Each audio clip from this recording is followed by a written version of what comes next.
बेकार का साधन। एक जंगल में एक खरगोश रहती थी। उसके कभी भी खाते समय एक लोमड़ी पीछे से वार करती थी। उससे वह खरगोश कैसे भी बच जाती थी। खरगोश अब उस लोमड़ी को नहीं सह पाते हुए सोच में पड़ गई। एक दिन खरगोश हाथी के पास जाकर बोली, भैया आप दांत अच्छे से बांधते हो सुना है, मुझे अच्छे 2 दांत बांध दो। खरगोश के दांतों की जांच करके हाथी ने कहा, तुम्हारे सभी दांत अच्छे ही है ना? अच्छे नहीं है करके नहीं, मुझे और भी लंबे शेर के दांतों की तरह चाहिए। खरगोश ने कहा। फिर हाथी ने पूछा, किस लिए? लोमड़ी को डराने के लिए।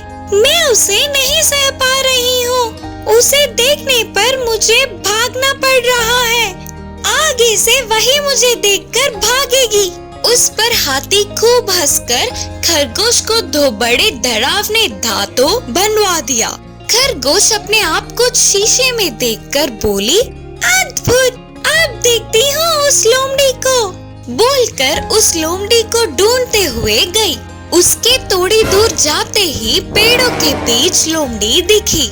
खरगोश लोमड़ी को देखते ही हर बार की तरह डर के भागने लगी और उसके चंगुल से भाग गई। फिर से हाथी के पास आकर बोली, भैया इन दांतों को निकालकर उनसे डरावने दांतों को लगा सकते हो क्या? उन्हें देखते ही लोमड़ी भाग जाना चाहिए। बोलकर खरगोश पूछती है। उस पर हाथी फिर से हंसकर बोली, बदलना तुम्हारे दांत नहीं बल्कि तुम्हारे दिल का डर। उसे हटाकर मजबूत दिल रखना पड़ेगा, तब तक तुम्हारी समस्या नहीं सुलझेगी। हाथी ने कहा। उससे वह कुछ न कर पाते हुए वह डरपोक खरगोश वापस चली गई। इस कहानी की नीति है कि चाहे डरपोक कुछ भी कर ले, शक्तिमान इंसान के सामने कुछ नहीं कर पाया। जादुई हथौड़ा। रामापुर नाम के गांव में चंद्रैया नाम का बड़ाई था। वह बहुत ही गरीब था। तरह तरह के वस्तुएं, घर की चीजें तैयार करके उन्हें बेच के कमाए हुए धन से अपने परिवार को चलाता था। एक दिन काम से बाजू के गांव जंगल के रास्ते जाने वाले चंद्रैया को जाल में फंसा एक हाथी दिखा। राहदार, जल्दी इस जाल से मुझे छुड़ाओ, नहीं तो शिकारी आकर मुझे बंदी बनाकर ले जाएगा। बोलकर गिड़गिड़ा रहा था हाथी। हाथी के दुख को देख चंद्रैया हिल गया। तुरंत जाकर उसे जाल से छुड़ा लिया। फिर उस हाथी के पास एक हथौड़ा प्रत्यक्ष हुआ। राहदार, मैं एक जादुई हाथी हूँ। तुम्हारी अच्छाई और तुम्हारी मदद से प्रसन्न होकर मैं तुझे इस जादुई हथौड़े को दे रही हूँ। इससे तेरे काम में यह बहुत काम आएगी और साथ ही तेरा सिद्धि भी होगा। बोलकर वो देख के चली गई हाथी।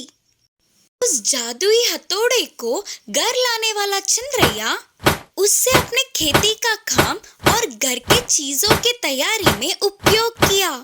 इससे पहले 1 महीने में तैयार करने वाले चीजों को अब उस जादुई हथौड़ा बस एक ही दिन में और ज्यादा सुंदर बनाने लगा। उसके व्यापार में बहुत तरक्की होने लगी। आसपास के गांव के लोग भी चंद्रैया के पास ही आकर अपने पसंद की चीजें खरीद रहे थे। इससे हाथी के दिए हुए जादुई हथौड़े से चंद्रैया को अच्छी कमाई हो रही थी।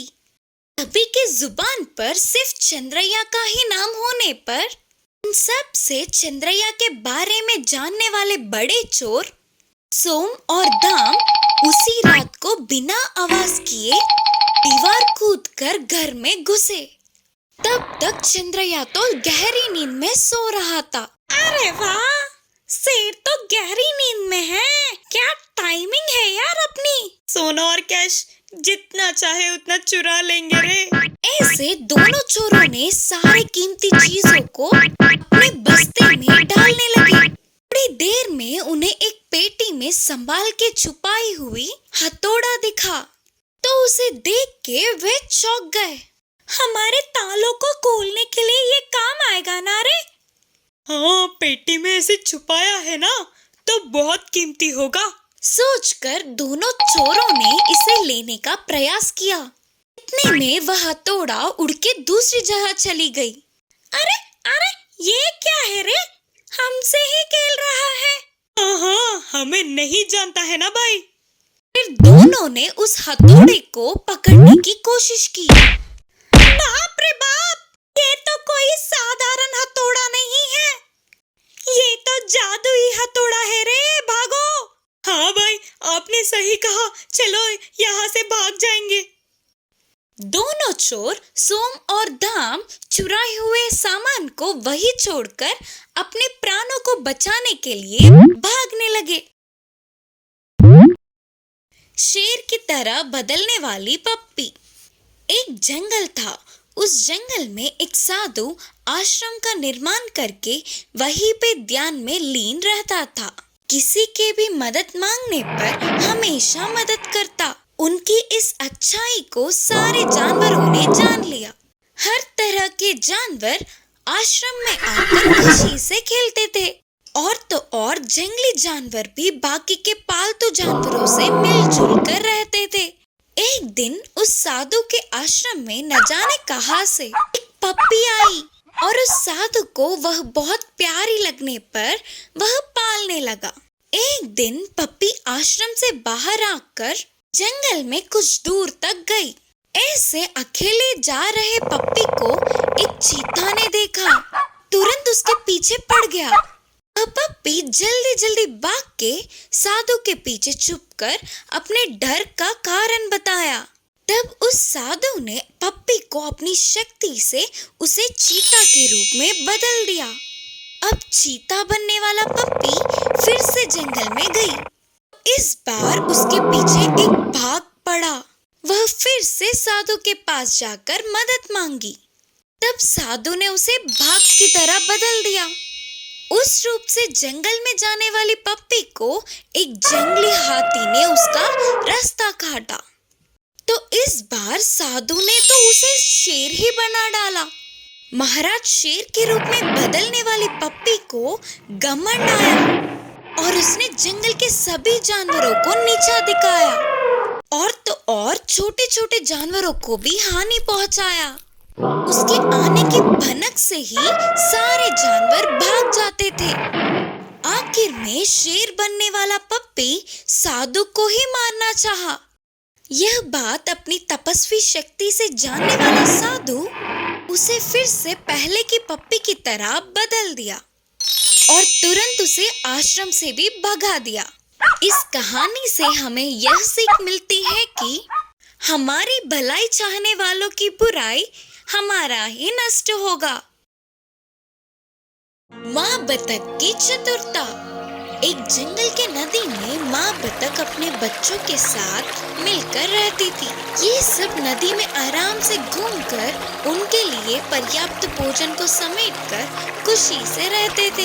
एक दिन सबसे छोटी बतख ने अपनी माँ से कहा, माँ, हमने आज तक इस जंगल का सैर नहीं किया, सिर्फ एक बार हमें अपने साथ ले जाकर दिखाओ ना, करके पूछी। इसके लिए माँ बतख के मानने पर अगले दिन ही जंगल का सैर करने की सोची। जैसे सोचा था बिल्कुल वैसे ही अगले दिन सुबह ही माँ बतख ने अपने बच्चों के साथ नदी से बाहर निकलकर जंगल की ओर चल पड़े। ऐसे बतख के सारे बच्चे खुशी से झूमते हुए माँ के पीछे पीछे चल पड़े। जंगल में थोड़ी दूर जाते ही माँ बतख को बस थोड़ी ही दूर में एक भेड़िया दिखा। अपने बच्चों से कहा, बच्चों, दूर से वह भेड़िया इसी तरफ आ रही है, तुम सभी फौरन पास के नदी में चले जाओ, करके धीमी आवाज में बोली। माँ के कहने पर सारे बच्चे नदी की ओर भागने लगे। तुरंत माँ बतख ने अपने पंखों को फैलाते हुए बहुत ही मुश्किल से चलने लगी। एक तरफ भागने वाले बच्चे तो दूसरी ओर ना चल पाने वाली माँ बतख को देखकर, बतख के बच्चे तो मेरे एक दांत के लिए भी काफी नहीं होंगे, शायद माँ बतख घायल हुई होगी, इसीलिए तो कहीं नहीं जा पाएगी। इससे खाके मैं अपनी भूख बुझाऊंगा। हंसता हुआ बोलकर भेड़िया माँ बतख की तरफ आने लगा। इतने में सारे बतख के बच्चे नदी में चले गए। यह देखने वाली माँ बतख ने अपने पंखों को सीधा करके एक ऊंची उड़ान भरी और नदी के बीच जाकर बैठ गई। माँ बतख को देख सारे बच्चे खुशी से उछल पड़े। एक झटके में घटित घटनाओं से भेड़िया चौंक गया और सोचने लगा कि अरे ऐसे हाथ लगे बतख अपने बच्चों के साथ साथ बच के निकल गई। सोच के अपने आप को कोसता हुआ उदास होकर उधर से चला गया भेड़िया।